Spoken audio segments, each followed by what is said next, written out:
આ શખ્સો જે બેગોની અંદર દારૂની બોટલો ભરીને આવતા હતા એમને જોડે ચેક કર્યું, અંદર દારૂની બોટલો જોઈ, પરંતુ ત્યાંથી કોઈ અગમ્ય કારણોસર એમણે કોઈની જોડે ફોન ઉપર વાત કરાઈ અને એમને આગળ જવા દીધા। એ લોકો વાત કરતા હતા, એમાં જે વિસલ બ્લોઅર્સ છે કેટલાક અમારા કોંગ્રેસના કાર્યકર્તાઓ, એમણે ત્યાં વસ્તુ જોઈ અને એમણે સ્પષ્ટપણે જણાવ્યું કે આ દારૂની ખેપ હવે ઉધના સ્ટેશને ઉતરવાની છે અને લગભગ 4 થેલા ભરીને, જે મેં તમને ફોટોગ્રાફ મારી ટ્વીટમાં મૂક્યો છે, એવા ભરીને દારૂની બોટલ છે। હવે અત્યારે ઉધના સ્ટેશન આવી ગયું છે। અત્યારે આપણે વાત કરીએ છીએ ત્યારે મેં લગભગ અડધો કલાક પહેલાં પોસ્ટ મૂકી હતી। માનનીય ગૃહમંત્રી શ્રીને મેં ચેક પણ કર્યા હતા, છતાં પણ કોઈ પગલાં લેવાયા નથી અને મારા વિસલ બ્લોઅર્સ દ્વારા મને જણાવવામાં આવ્યું કે ઉધના સ્ટેશને રિવર્સ સાઈડ, એટલે કે બીજી બાજુ, જે પ્લેટફોર્મ બાજુ, જે બાજુ ગાડી ખુલતું હોય દરવાજો, એની રિવર્સ સાઈડ આ લોકો બેગ લઈને આસાનીથી ઉતરી ગયા છે અને દારૂ ઉધના સ્ટેશનેથી સુરતની અંદર પહોંચી ગયો છે।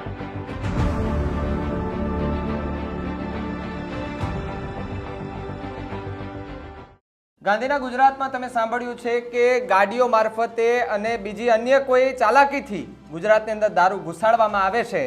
ત્યારે એક મોટો ખુલાસો થયો છે અને એક ટ્વીટ સામે આવી છે કોંગ્રેસના નેતાની, કે જેમણે એક ટ્વીટ કરતાની સાથે જ ખળભળાટ મચી ગયો છે અને આ ગાડીઓ નહીં, કાર નહીં, બસ નહીં, કાંઈ નહીં, હવે ટ્રેનમાં સીધી જ દારૂની હેરાફેરી અને ખેપ થતી હોય તે રીતના આરોપો લાગી રહ્યા છે।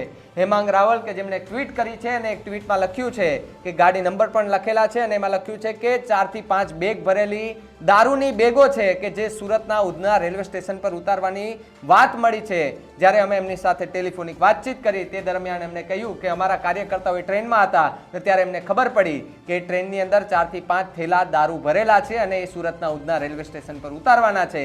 ત્યારે મેં ટ્વીટ કરી અને ટ્વીટ કરીને ગૃહ રાજ્યમંત્રી હર્ષ સંઘવી સહિતના નેતાઓ અને દિગ્ગજ ઉચ્ચ અધિકારીઓને ટેગ કરીને લખ્યા છે, એ ટ્વીટ કર્યું, છતાં પણ કોઈ કાર્યવાહી ન કરવાના આરોપો લગાડવામાં આવ્યા છે। પહેલા ટેલિફોનિક વાતચીત સાંભળો કે જેમાં હેમાંગ રાવલે આખી જે આખી ટ્વીટ કરી છે તેને લઈને શું કહ્યું।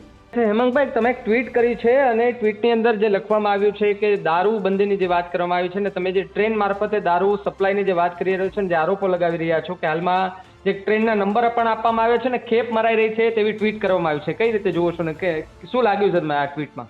જો આ જે ટ્રેન છે બાંદ્રાથી આવી રહી છે અને વલસાડ સ્ટેશને ઊભી હતી। વલસાડ સ્ટેશને કેટલાક પોલીસવાળા, હવે એ પોલીસવાળા રેલવે પોલીસના પણ હોઈ શકે અથવા તો ગુજરાત પોલીસ પણ હોઈ શકે, એમણે આ શખ્સો જે બેગોની અંદર દારૂની બોટલો ભરીને આવતા હતા એમને જોડે ચેક કર્યું, અંદર દારૂની બોટલો જોઈ, પરંતુ ત્યાંથી કોઈ અગમ્ય કારણોસર એમણે કોઈની જોડે ફોન ઉપર વાત કરાઈ અને એમને આગળ જવા દીધા। એ લોકો વાત કરતા હતા, એમાં જે વિસલ બ્લોઅર્સ છે કેટલાક અમારા કોંગ્રેસના કાર્યકર્તાઓ, એમણે ત્યાં વસ્તુ જોઈ અને એમણે સ્પષ્ટપણે જણાવ્યું કે આ દારૂની ખેપ હવે ઉધના સ્ટેશને ઉતરવાની છે અને લગભગ 4 થેલા ભરીને, જે મેં તમને ફોટોગ્રાફ મારી ટ્વીટમાં મૂક્યો છે, એવા ભરીને દારૂની બોટલ છે।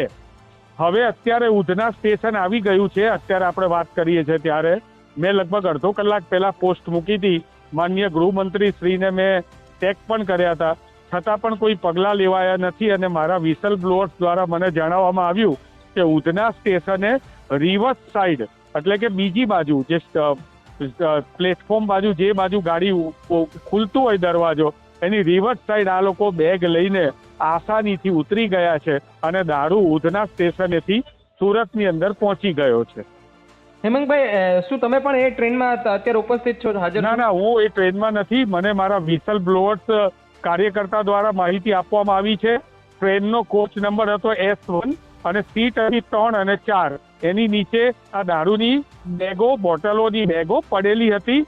હમણાં જ આપણે ફોનમાં વાત કરીએ છીએ ત્યારે ઉધના સ્ટેશન આવી ગયું છે અને ઉધના સ્ટેશનમાં આ દારૂની ખેપવાળા લોકો દારૂ લઈને નીચે ઉતરી ગયા છે અને હવે સુરતની અંદર આ દારૂ ધવલદેથી પીવાશે।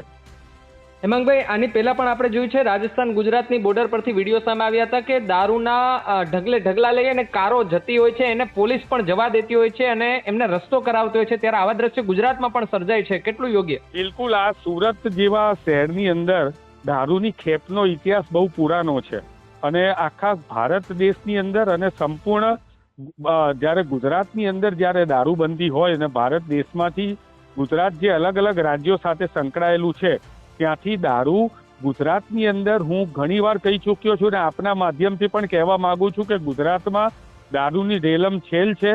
ગુજરાતની અંદર મોટા શહેરોની અંદર 1 કિલોમીટરથી 3 કિલોમીટરની ત્રિજ્યામાં દારૂ કાં તો ફોનથી હોમ ડિલિવરી મળે છે કાં તો પછી દારૂ તમને એના સ્ટેન્ડ ઉપર મળે છે. ગુજરાતની અંદર દારૂ હોય કે ડ્રગ્સ હોય કે દેશી દારૂ હોય કે વિદેશી દારૂ હોય એ સંપૂર્ણ રીતે ખુલ્લેઆમ વેચાય છે અને આના માટે ગાંધીનગર સુધીનું હપ્તા નેટવર્ક જવાબદાર છે. હેમાંગભાઈ, છેલ્લે મારે એ પણ સમજવું છે તમારી પાસેથી કે અત્યાર સુધી આપણે સાંભળ્યું છે કે વાહનોની અંદર દારૂની હેરાફેરી થતી હતી, હવે તો ટ્રેનની અંદર પણ થવા લાગી છે. આ ખૂબ જ દુઃખદ બાબત છે અને ટ્રેનની અંદર આવું અમારા જે કાર્યકર્તાઓ છે, જે વિસલ બ્લોઅર્સ છે, એ પોતાના જાનના જોખમે આવી માહિતી આપે છે.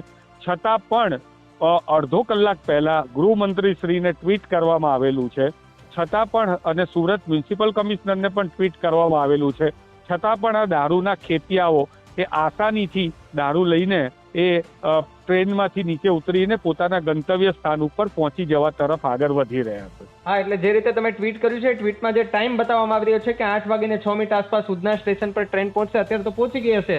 દારૂ બિલકુલ પહોંચી ગઈ છે અને અમારા વિસલ બ્લોઅર્સે જણાવ્યું પણ છે કે હવે ટ્રેનમાંથી એ લોકો નીચે ઉતરી ગયા છે. જે બાજુ ધારો કે જમણી બાજુ પ્લેટફોર્મ હોય તો એ લોકો ડાબી બાજુથી નીચે ઉતર્યા છે. તો જે રીતે આરોપો લાગી રહ્યા છે અને આરોપ બાદ તમે એ વિડીયો પણ જુઓ કે જેમાં ટ્રેનમાંથી ઉતરતી વખતે દારૂના થેલાઓ લઈને કઈ રીતે લોકો જઈ રહ્યા છે, કારણ કે વિડીયો પણ સામે આવ્યા છે તેવા આરોપ લાગ્યા છે કે જે થેલાઓ તમે જોઈ રહ્યા છો કે જે થેલાઓમાં એ સીધા જ દારૂ સુરતના ઉધના રેલવે સ્ટેશન પર ઉતારવામાં આવ્યો છે.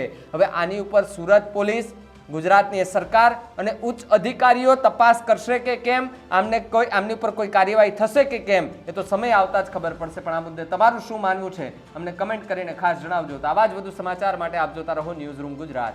નમસ્કાર.